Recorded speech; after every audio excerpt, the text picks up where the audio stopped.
Es-tu sauvé?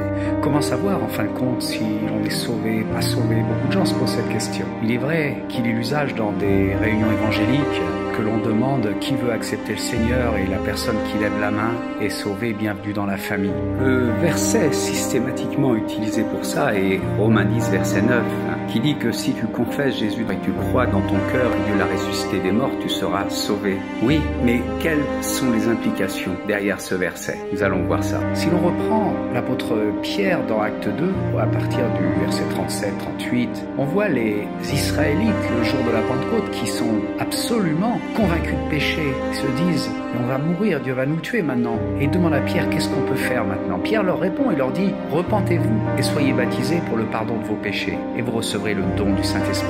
J'aime insister là-dessus parce que beaucoup s'arrêtent à si tu crois, mais sans développer le si tu crois. Si tu crois, tu seras sauvé. Oui, bien sûr, si tu crois, tu seras sauvé. Mais qu'est-ce que signifie si tu crois? Si tu crois implique cette obéissance à Jésus.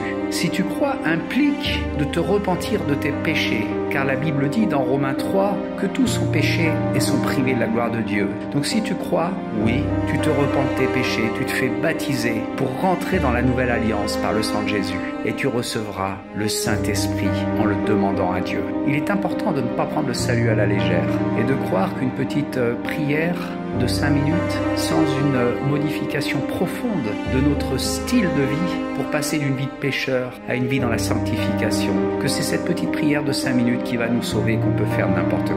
Non, ça ne fonctionne pas comme ça. Le salut est conjugué au passé, au présent et au futur.